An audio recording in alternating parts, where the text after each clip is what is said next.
talking about leadership because everyone wins when the leader gets better. I do want to say thank you to those of you who are sharing about the podcast on social media. That really means a lot to me to get the word out. Also, thank you to those of you who have reviewed it. If you haven't reviewed this on iTunes, that actually helps some too. You can watch this on YouTube if you like. You can also go to life.church/leadership podcast. All of the show notes will be there. In case you're driving, don't try to write something down. That would be crazy. And so the notes are available if that's helpful to you. We will be releasing a new episode the first Thursday of every month. So next month on the first Thursday, you can look for part 2 of what we're going to cover today. As always, you can email me thoughts, questions, or comments at leadership@life.church, leadership@life.church. And so I want to start today by answering a few of the questions that came in. Then we're going to do a teaching on creating a value-driven culture. Then we'll recap so that when we hear it again, it helps us to remember better. Then I'll bring some application questions. These questions are designed for you to go through yourself or with a group. We like to listen to podcasts with our team a lot of times. It's really helpful. And so let me dive in with some questions that came in through email. Bradford asked this question. He asked, what are the best leadership books for pastors? What are the best leadership books for pastors? I just wrote down some books that I think are great for every leader. For pastors, Deep and Wide by Andy Stanley is a must-read. Courageous Leadership by Bill Hybels is, to me, a classic. Entree Leadership by Dave Ramsey is really, really good. Some older kind of classics, Good to Great. If you haven't read it by Collins, you have to read that. The E-Myth Revisited by Gerber. I've read or listened to this book probably 6 or 7 times. In fact, if you're starting a business or starting a ministry, the E-Myth Revisited by Gerber is really good. I like books or articles on organizational life cycles. A couple of good ones. Predictable Success was helpful to me. And then Managing Corporate Life Cycles by Adizes is really, really good. Recently, I read the book Taking People With You by Novak. I enjoyed that. Anything by Seth Godin is great. Patrick Lencioni, all of his books are amazing. The Advantage, if you're going to pick one, probably summarizes his work. I feel bad giving you all these, but you ask. I love reading great books. Henry Cloud's book, Boundaries for Leaders, is really good. We're talking about culture today. The book, Delivering Happiness, is really good on culture. And then anything by Maxwell. So one of the things that if you don't read a lot or don't have a lot of time to read, you can actually listen to books. I know you know that, but that's primarily how I digest content today. I like to listen to books at 1.5 speed so I can actually get the big thoughts. If there's a book that is actually an abridged version, I want to get that because I just want the big thoughts. I don't want to spend a lot of time to get the big thoughts. Bobby Grunwald's on my team. He listened to a book on slowing down at twice the speed, which for some reason I thought was really funny. Here's a book on slowing down, and we're going to listen at twice the speed. So anyway, Sebastian asked this, how would you find a mentor or someone to answer a question here or there? I love that question, Sebastian, and we might do a whole podcast on that at some point, but I'll give you 3 quick thoughts. Number 1, don't look for one mentor. There's not one person that fits all of your needs to grow.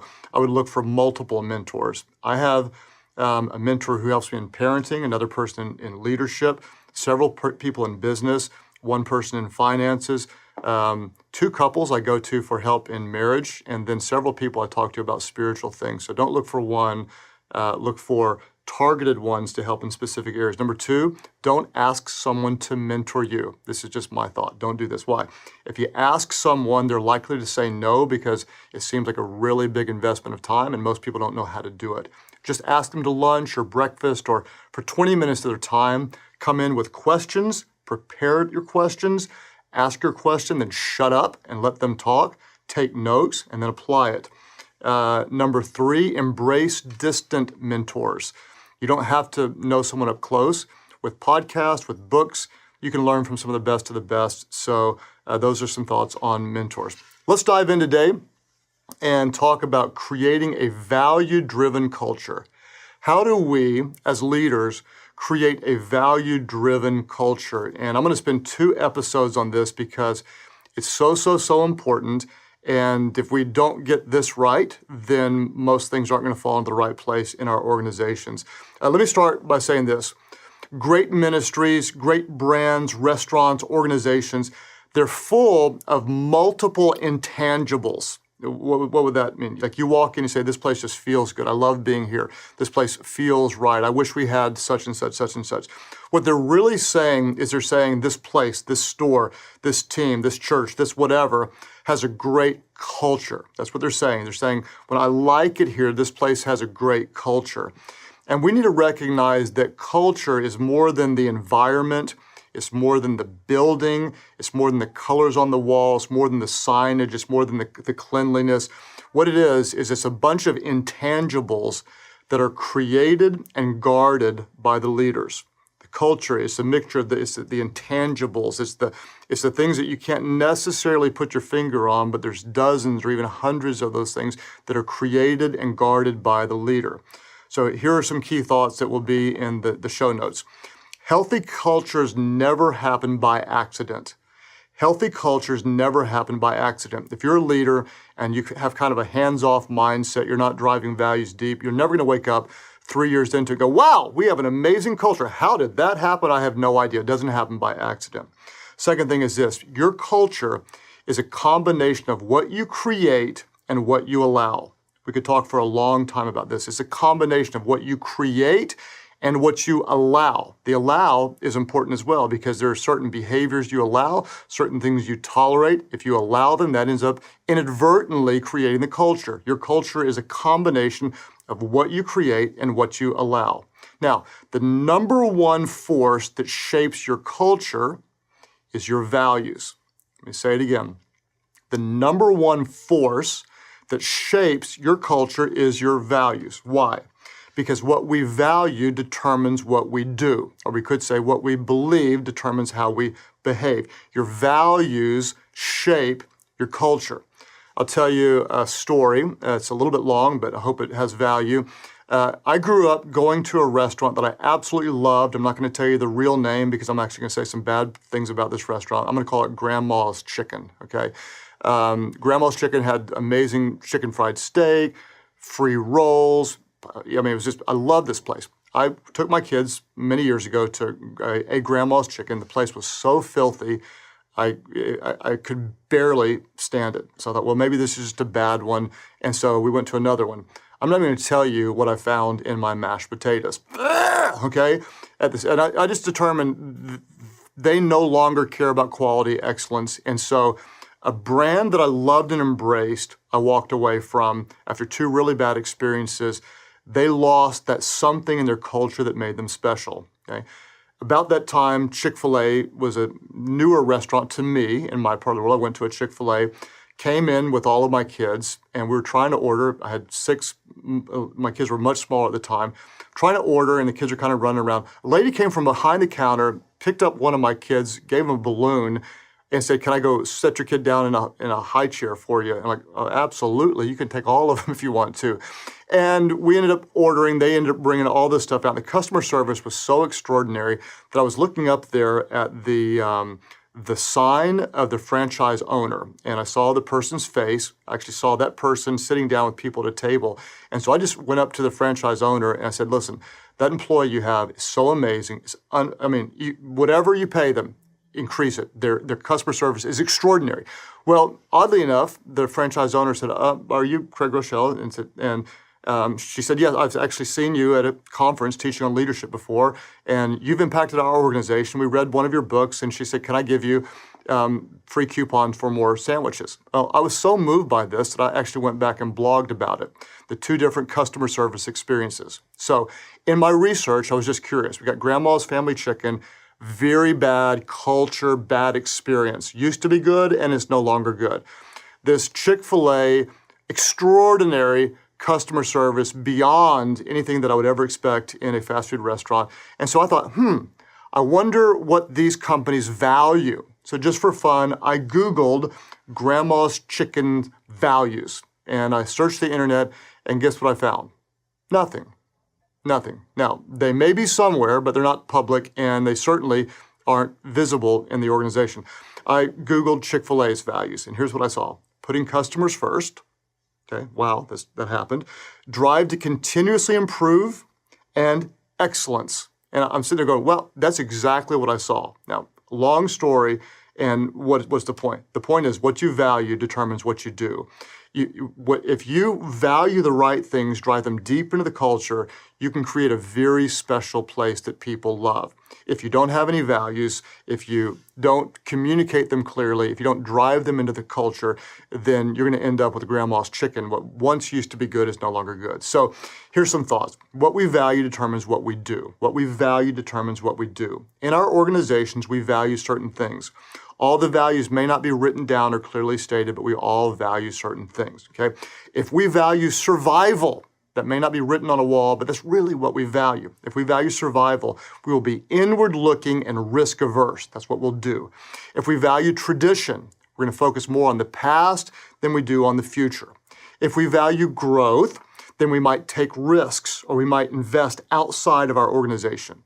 If we value excellence, we'll raise the standards, we'll evaluate everything. We're not afraid to invest money for quality. We give people honest feedback. What we value determines what we do. Now, you show me a strong, effective, growing organization, and I'll show you a group of people unified around a clearly stated set of values.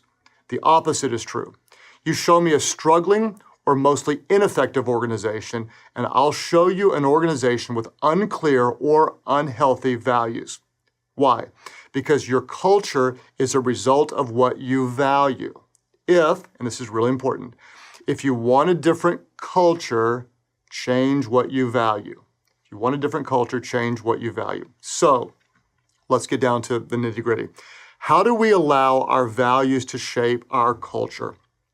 We're going to talk about 5 things. We're going to cover 3 this week and then 2 big ones next week. How do we allow our values to shape our culture? Number 1, and this is kind of going to be an assignment, determine honestly what your actions say you value.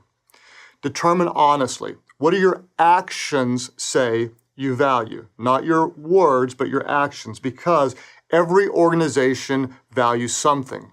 And not all values are intentional, spoken, written, or clearly articulated, but all organizations have values. And if you look at what your actions say, you might conclude, well, we value making a profit. Or you might say, we value the past, or we value the status quo.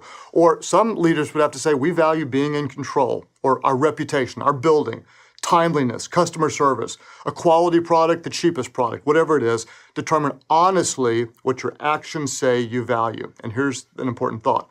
There's often a big difference between what you claim to value and how you behave. You have to tell the truth. You may claim to value one thing, but your actions say that you're not telling the truth. Don't be afraid to tell the truth, even if it's painful. You might look at your organization and say, we value customer service, but we're trying to get high profit margins even if we lose customers. Your actions say something different.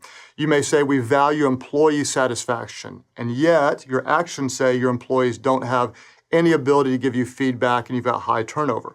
You may say we value excellence, but your organization is sloppy and no one seems to care. I know churches that say we value evangelism, but your actions say you're trying to keep church members happy. Determine honestly what your actions say you value. Number 2, identify the values within you or your key leaders. Okay? Whatever you lead, what you want to do is get your key leaders together and say, what do we truly value? And put that down on paper. Southwest Airlines, they value employee satisfaction. And you heard that right. I didn't say customer satisfaction, but employee satisfaction. And they mean it. They feel like if we keep the best employees and keep them happy, they'll do a great job, and that will overflow into customer satisfaction. So you determine honestly what you truly value. And there's 2 good questions that can help you get there. One is, what do you passionately love? And the other one is, what breaks your heart or makes you righteously angry? What do you passionately love? And what breaks your heart or makes you righteously angry? You may say, I love offering the highest quality of shoes, and I'm not afraid to ask for people to pay top price for it, okay? That's what you love. Or I love offering a decent quality shoes that anyone can afford, and you have to narrow that down. What do you love? What makes you crazy? You may say, I hate when people get average customer service. I want them to have the best. Or you may say, I hate when people have to wait more than 5 minutes for casual dining, whatever it is, but you're going to determine what do we love and what do we hate. For me, I love whenever we connect with people that don't like to go to church, okay? I lead a spiritual organization, and whenever people say, I'm not religious or whatever, and we connect with them and move them toward things that are spiritual, I love that with all my heart. What do I hate? I hate when anyone judges the church from the outside, turns away because they don't feel like we handle things with integrity or whatever. I hate when we waste things. So what we're trying to do is we're trying to reach people that don't go to church. We do it with integrity, do it with efficiency. That kind of sums up quickly what we value. So we're going to determine honestly what our actions say we value. We're going to identify the values within the key leaders. And number 3, and this is what you're going to do, is we're going to narrow down our values to 10 or fewer. 10 or fewer. Don't tell me you value 20 things, okay? If everything is important to you, nothing is important to you. If you say you value everything, you don't value anything. What do you value? And next week, I'm going to wrap around on some of our values, but this will give you plenty to do before the next episode. Actually, I said next week, next month. So let's review, just big thoughts. Healthy cultures never happen by accident. Your culture is a combination of what you create and what you allow. The number one force that shapes your culture is your values. Why? Because what we value determines what we do. Your values will shape your culture. Since your culture is a result of what you value, if you want a different culture, and some of you right now, you're going to go, well, our organization isn't very healthy, okay? If you want a different culture, change what you value or drive the values deep into your culture. We'll talk about more how to do that next week. So, questions for application, and this is where the rubber meets the road. Don't just hear this, but put it into practice. So number 1, what do your actions say you value? Okay, that's what you try to answer honestly. Often there's a big difference between what you claim to value and what your actions say you really do value. Number 1, what do your actions say you value? And then look at what you do, okay? A church might say our mission is to reach people far from God, but our church service is actually designed for church people, okay? You might say we value excellence, but your store is sloppy and your displays are crowded. You might say we value customer service, but you won't even let people return products easily. You've got too much hassle, okay? Make sure you listen truly to what your actions say you value. What do your actions say you value? You don't want inconsistency between your values and your behavior. And then, so the next question is this. Narrow down your values to 10 or fewer. And what I want you to do, if you haven't done this in your organization, is go ahead and do that this week. 5 is probably better than 7. Okay? You want to have, narrow it down to the things that you really value most and put a name to it. We value excellence, we value integrity, we value stewardship, we value customer service, whatever it is. The next week, next episode, we're going to do something with those values that you probably haven't done in your organization that I really believe is going to add texture, strength, emotion, and the ability to drive those values deep into the organization. Because as a leader, one of the most important things you do is you create the right culture and you guard the right culture. You need to clearly understand your values to drive them deep into the culture so you'll have the culture that you want to have. Write down those values and then we'll do more next month. Remember, be yourself. Don't let anybody pressure you into being somebody else. People would rather follow a leader who is always real